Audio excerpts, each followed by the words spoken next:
The invitation had come as a surprise. Daniel Mercer didn't own a tuxedo.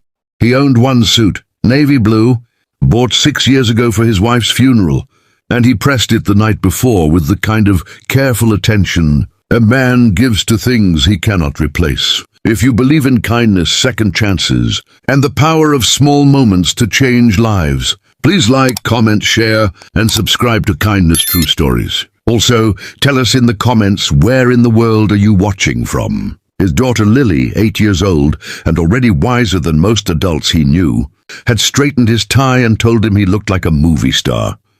He had laughed, kissed her forehead, and driven 3 hours to a wedding where he knew almost no one. Almost. He knew Vivian Ashworth, the billionaire, because she had shown up at his garage 14 months ago with a flat tire.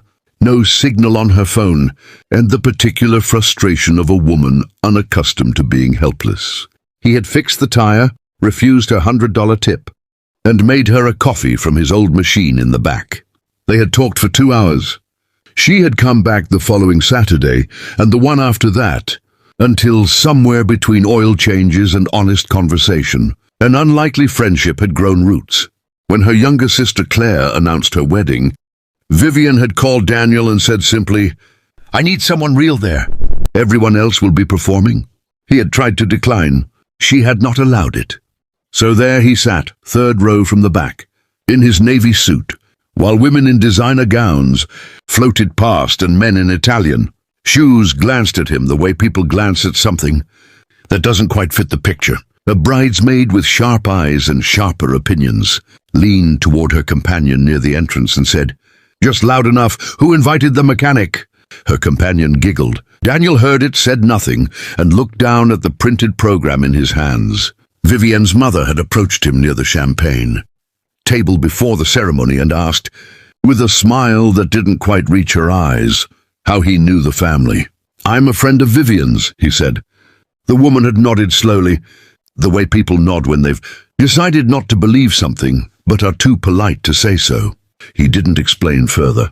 He never did. The ceremony was beautiful in the way expensive things often are, flowers everywhere, a string quartet, afternoon light falling through cathedral windows, like something planned by God and billed by a decorator. Claire walked down the aisle and cried the good kind of tears. The guests murmured appreciatively. Daniel watched and thought about his own wedding, small and imperfect and the best day of his life. Then the groom walked to the microphone for his vows.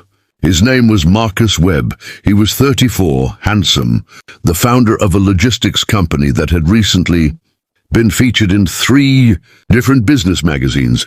He was the kind of man rooms paid attention to, and he stood now at the altar, with the easy confidence of someone who had earned his place in every room he'd ever entered.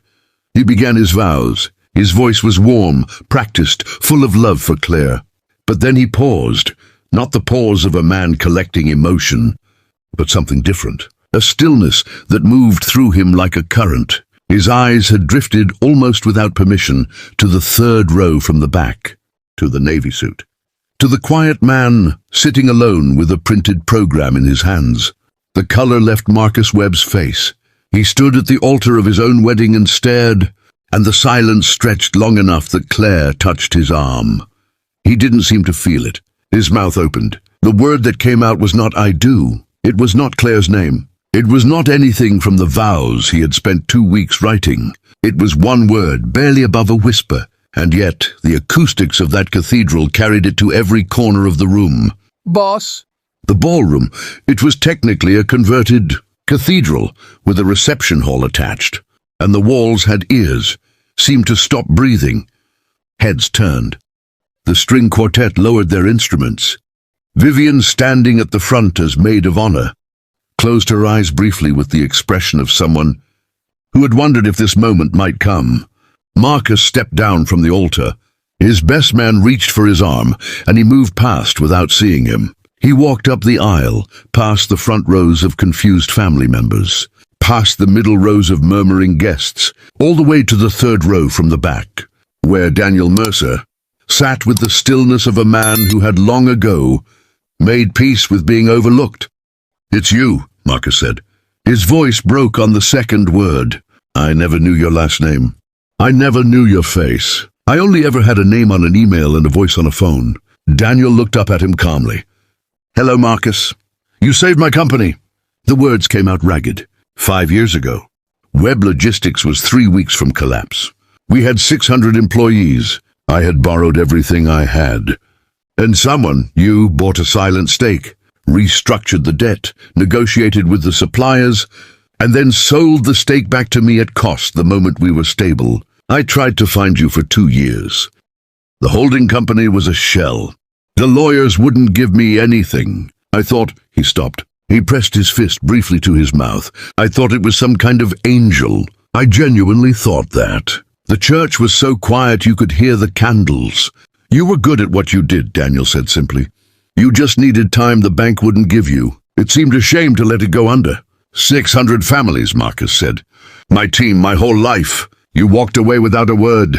You built it, Daniel said. I just moved something out of the road. Marcus Webb, founder, CEO, Groom, stood in the aisle of his own wedding and wept without embarrassment. He reached out and shook Daniel's hand with both of his and held it. And the entire room watched a man in an Italian suit hold the hand of a man in a 6-year-old navy, a jacket like it was something sacred. Later, after the vows were completed and the reception had spilled into the golden evening, the bridesmaid with the sharp opinions found her, way to the bar, and stood beside Vivian. I didn't know, she said quietly, about him, what he did. Vivian looked across the room to where Daniel sat with Lily. His daughter had arrived for the reception.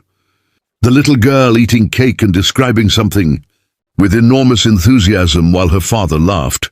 No, Vivian said. That's exactly the point. He didn't do it to be known. Daniel Mercer drove home that night with Lily asleep in the back seat. Her shoes off, her dress slightly smudged with buttercream. He drove in the quiet of a man who carries his worth entirely on the inside, where no one can see it and no one can take it. The navy suit hung on the door when he got home. He'd need to press it again. It was the only one he had. And some events, he thought, were worth showing up for, even when the room made you feel like you didn't belong. Belonging, he had long since learned, was never really about the room. If this story moved you, please support kindness true stories like Dai Sitasujo. Share and subscribe to the channel. Every story shared is a reminder that quiet goodness exists, even when no one is watching. Thank you for being here.